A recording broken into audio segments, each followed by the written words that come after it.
Bluetooth 5.2, adaptive aptX, 14.2 millimeter drivers, single earbud use, a gaming mode, in-ear detection, along with the Qualcomm QCC3040 chip, and most importantly, app support. Now I know I'm missing a few things, but those are the main highlights for the SoundPeats Air3 Deluxe.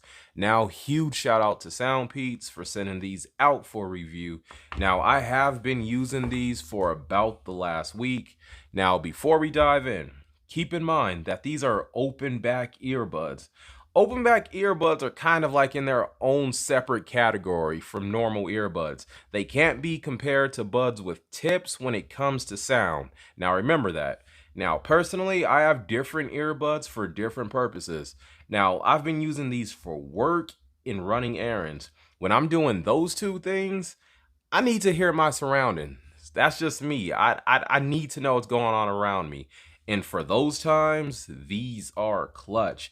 I've mainly been listening to podcasts, lo-fi, and audiobooks lately, but I have listened to plenty of music and watched just a couple episodes of anime. You know, nothing too crazy. 7 hours later. But that's not the point. These handle all of that great. Voices are nice and loud. Music is crisp. For me, 70% is that sweet spot, but you do have that extra if you need it. I will say I do wish that these got just a little bit louder, just a little bit. Now these are bass heavy. If you don't like that, guess what? You can jump into the EQ and dial it back. That's the good thing about having an EQ. They also have 9 presets in the app. For my podcasts and audiobooks, I've been enjoying the SoundPeats Classic in hip hop mode. For music, yo, that bass boost is my go-to when I'm not using my custom EQ. I've probably thrown my custom EQ somewhere up on screen. Feel free to try it out. Let me know what you think. Now, they do have an adaptive EQ test you can take for your custom sound profile. Look, I've taken it like 7 times. I've never liked the results. Not for me. But try it out. See what you think. Overall, sound-wise, I have 0 complaints. I really enjoy the fit and comfort. For me, I wear these for like 4 to 5 hours with 0 discomfort. They fit in my ear great, but results may vary for you.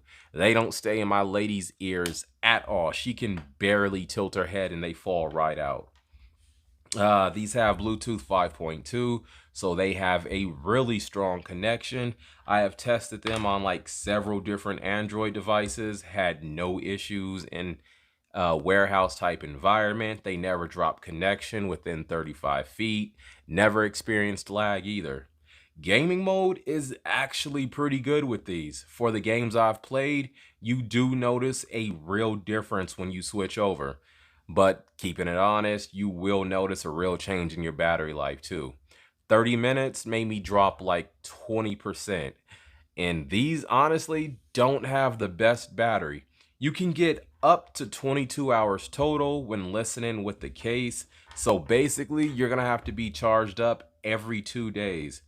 When listening to these around 50 to 70%, I can get about 4 hours and 15 minutes to 4 hours and 30 minutes. You will need to charge up at lunch to get through the rest of the day. But most of the time, 30 minutes do equal a full charge, so that's the good thing about these. Now remember, I said that these had single earbud use, so that's one way to prolong the battery. You can charge up with Type-C. Unfortunately, that's the only way to charge up. No wireless charging to be found with these. Now the touch controls are super responsive. You'll have them down in about a day's use, not difficult at all. They have full controls. Nothing was left out. Huge bonus. Now when it comes to calls, no one complained. They did know I was using earbuds though. This is a mic test, testing 1 2 3, testing 1 2 3. This is what you can expect in a semi-quiet environment. Testing 1 2 3, testing 1 2 3. Now, even though I'm not a fan of this slippery, cheap-feeling case, the lid is pretty secure. I've dropped them from waist height and they didn't scatter. Now, I have very little to complain about when it comes to the Air 3 Deluxe. Of course, I wish the battery was a little bit better, but with all the features that these have, I think these are an easy recommendation.